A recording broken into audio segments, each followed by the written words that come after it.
Alright, Jins guys, time for another reading of a citizen's course in Freedom versus Communism and Economics of Survival. Book 1 of 8. I'm still on book 1 of 8. And this next chapter, Communism Comes to Russia.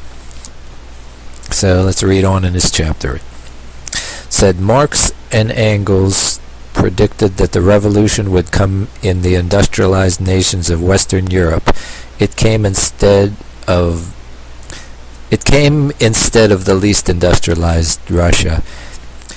This was partly due to years of oppression by the where the hell I leave my place? Okay, this was partly due to years of oppression by the Tsars, partly due to the revolutionary zeal of Lenin, but chiefly the result of Russian war losses in World War I. A lawyer by profession, Lenin never practiced law seriously, but devoted all his time to the study of Marxism and to the spread of revolutionary ideas. As a young man, he spent time in the Tsar's prisons and was exiled to eastern Siberia for his political activities. Freed in 1905, he left Russia. From Munich, London, Switzerland, he poured back a stream of propaganda into Russia.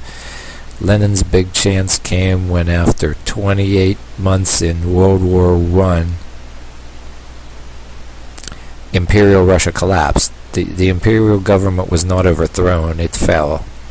It was succeeded by a provincial government which was composed largely of middle-of-the-road and conservative opponents of the Tsar.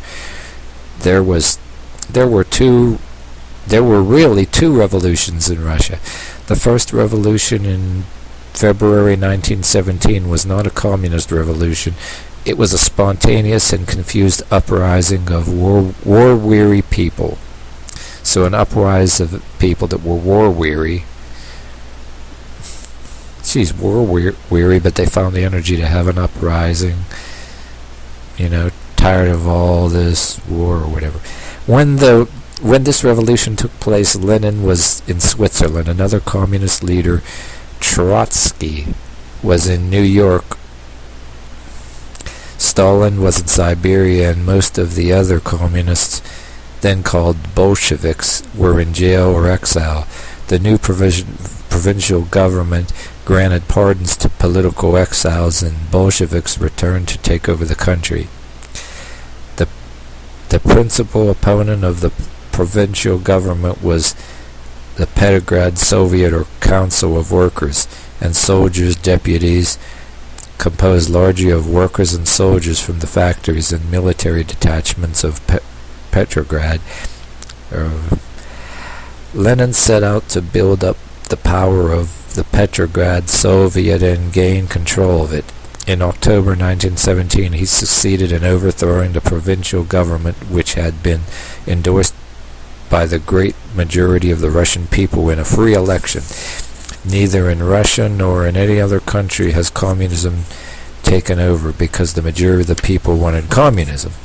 The communists won control in Russia because they were trained, disciplined, and shrewdly led, and their opponents were divided and weak. Sounds like what can happen here, though, and the way us and other countries are inflating currency, and countries like Greece that are in a hell of a lot of trouble. Countries along with us, so there's not going to be really a world domination in communism like these people want. A lot of these countries are going to be, it's going to be a bunch of chaos, and then there's going to be people, these different usurpers taking over these different countries and everything else. And I'm not going to go all into that, but I've got ideas in my head with if this happens in more than one country, economic collapse and other social collapse. Yeah, some people will try to have some kind of communist government their way, and it'll go over big. Yeah, they'll be murdering people left and right because they'll be justifying it for whatever reason. because they want to run things and they think they have some right to run things. But anyway, neither in Russia nor in any other country has communism take over because the majority wanted communism. The communists won control in Russia because they were trained, disciplined, and shrewdly led, and their opponents were divided and weak. Yeah, that's how some people got overthrown. And they're working really hard to do that in this country. Get everybody divided. Everybody, all they care about is their religions. The religions don't get along.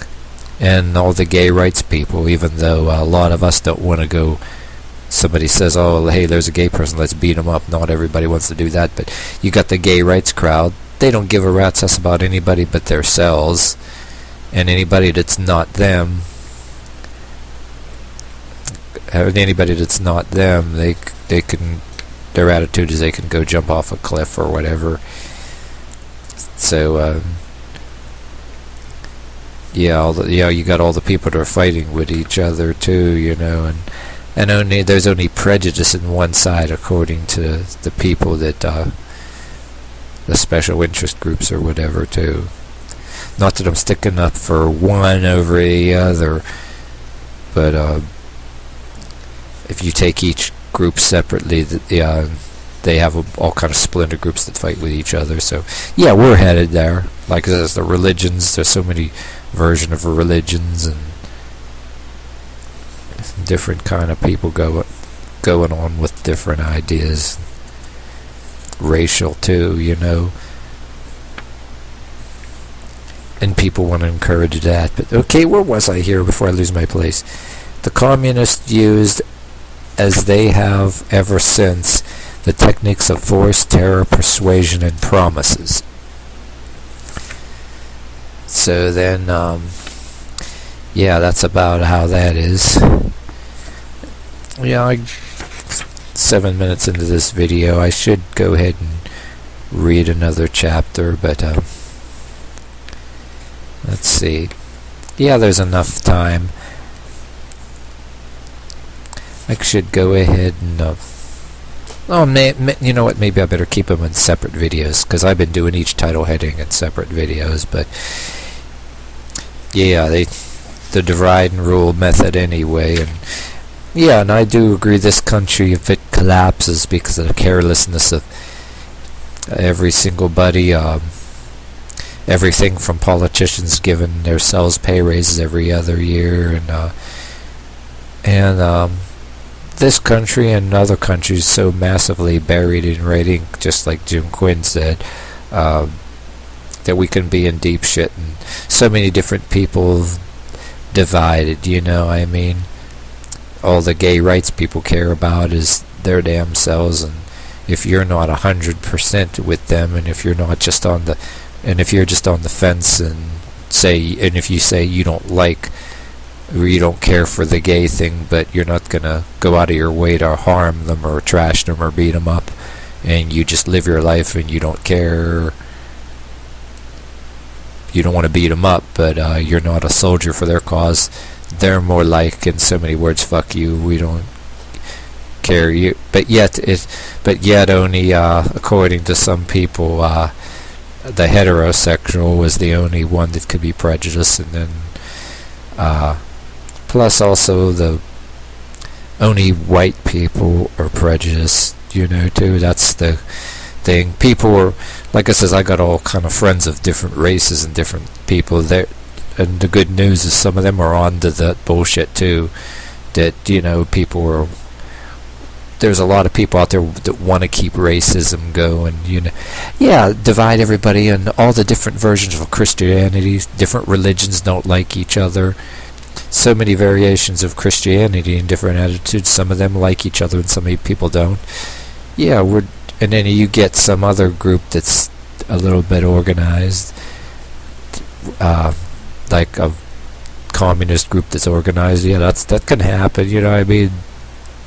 But I say that's not going to happen again, because we'll have just a big bunch of chaos if it gets that bad. Hell, if it gets that chaotic in this country, we may not have a communist revolution. There'll be so many people fighting, and these communist wannabes thinking they'll get their revolution. Oh, the Islamic terrorists will see their chance, and they'll be coming right in here unguarded and trying to mass murder people. So it'll be like a Dark Ages turmoil, but only there'll be a lot worse things coming into play. That the kind of shit that right now people in this government are working really hard to keep us from. You know, the people that want to use dirty bombs in this country and all that crap. But yeah, communist. Yeah, to me, like a so-called communist revolution is no different than Islamic terrorists. I don't really see which is worse. I mean, they both can have the. They both will be just as murderous because they. Yeah, anybody that just they want to murder and kill or jail anybody that disagrees with them. Just about it. You know, you don't worship their daddy or whatever, then they have a right to kill you. And then, oh, they don't want to do that. They're not really murderous. It's just like you brought it on yourself, you know. Just like some of these other people in this country that claim they don't want communism, but they want some other kind of democracy or whatever that ain't communism. Like the kind of different kind of people out there with their different views. That's not really communism, but the other kinds of people that fancy themselves as authority out there that, yeah, if you get jailed or, arrested or anything else, any other consequences come upon you, you just brought it on yourself. You're supposed to just sit on and shut up, you know.